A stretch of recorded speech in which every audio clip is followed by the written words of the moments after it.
Ukraine के सशस्त्र बलों के commander in chief colonel general Oleksandr Syrskyi ने कहा कि रूस के बढ़ते हमले के कारण पूर्वी मोर्चे पर स्थिति हाल के दिनों में काफी खराब हो गई है।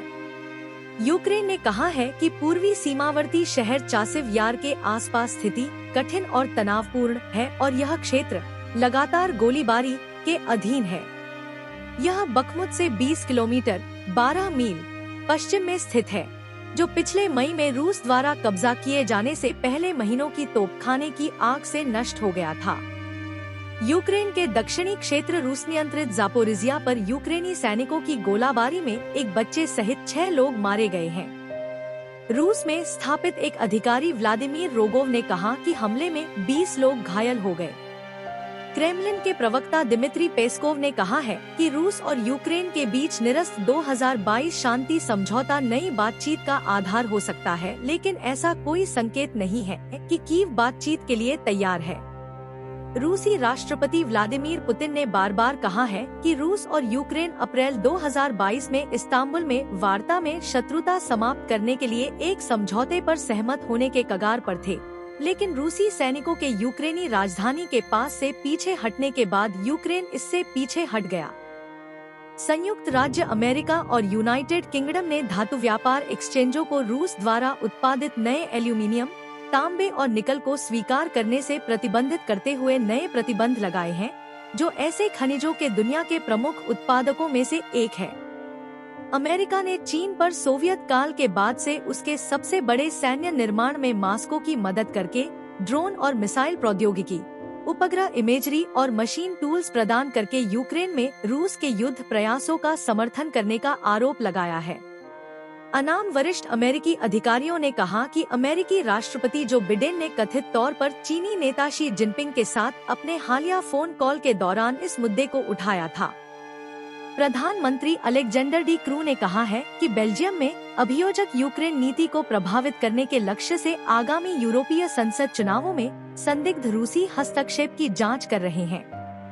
रूस ने क्रेमलिन पर फ्रांसीसी विदेश मंत्री स्टीफन सेजोन की अस्वीकार्य टिप्पणियों पर फ्रांसीसी राजदूत पियरे लेवी को तलब किया है। इस सप्ताह सेजोन को यह कहते हुए उद्धृत किया गया था कि फ्रांस को क्रेमलिन से बात करने में कोई दिलचस्पी नहीं है। दोनों देशों के रक्षा मंत्रियों के बीच टेलीफोन पर बातचीत एक तर्क में समाप्त होने के कुछ दिनों बाद फ्रांसीसी रक्षा मंत्री सेबेस्टियन लेकोर्नू ने समाचार पत्र ऑयस्ट फ्रांस को बताया कि अमेरिकी F-16 विमान उड़ाने वाले यूक्रेनी लड़ाकू पायलट फ्रांस की वायु सेना के साथ अपना प्रारंभिक प्रशिक्षण प्राप्त कर रहे हैं। संयुक्त राज्य अमेरिका द्वारा हरी झंडी दिए जाने के बाद नीदरलैंड, डेनमार्क और रोमानिया सहित अन्य देश यूक्रेन को अपने F-16 पायलटों को प्रशिक्षित करने में मदद करना चाह रहे हैं। रूस के रक्षा मंत्रालय का कहना है कि मॉस्को ने दक्षिणी अस्त्रखान क्षेत्र में कपुस्टिन यार रॉकेट लॉन्च कॉम्प्लेक्स में एक अंतर्महाद्वीपीय बैलिस्टिक मिसाइल का सफल परीक्षण किया था। वोलोडिमिर ज़ेलेंस्की ने शनिवार को कहा कि जर्मनी महत्वपूर्ण समय पर यूक्रेन को अमेरिका निर्मित पैट्रियट वायु रक्षा प्रणाली और वायु रक्षा मिसाइलों की आपूर्ति करेगा, क्योंकि कीव अपनी ऊर्जा प्रणाली को रूसी बमबारी से बचाने के लिए संघर्ष कर रहा है। ज़ेलेंस्की ने टेलीग्राम मैसेजिंग ऐप पर कहा कि वह अतिरिक्त पैट्रियट सिस्टम और मौजूदा वायु रक्षा प्रणालियों के लिए मिसाइलों की आपूर्ति के निर्णय के लिए जर्मनी के चांसलर ओलाफ स्कोल्स के आभारी हैं। बाद में अपने रात्रिकालीन वीडियो संबोधन में ज़ेलेंस्की ने संकेत दिया कि एक अन्य वायु रक्षा प्रणाली के हस्तांतरण के विस्तार पर बातचीत चल रही थी। हालांकि जर्मन अधिकारियों ने अपनी टिप्पणियों में इसका संदर्भ नहीं दिया।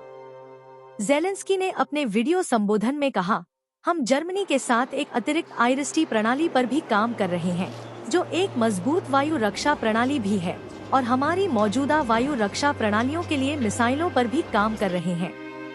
ओलाफ स्कोल्स ने घोषणा के जवाब में एक्स पर कहा, हम यूक्रेन के पक्ष में दृढ़ता से खड़े हैं। उन्होंने कहा कि ज़ेलेंस्की ने शनिवार को एक टेलीफोन कॉल में उन्हें नागरिक ऊर्जा बुनियादी ढांचे पर बड़े पैमाने पर रूसी हवाई हमलों के बारे में सूचित किया था। यूक्रेन में जर्मनी के राजदूत मार्टिन जैगर ने एक्स पर कहा, अन्य अंतर्राष्ट्रीय साझेदारों को अब शीघ्रता से अनुसरण करना चाहिए।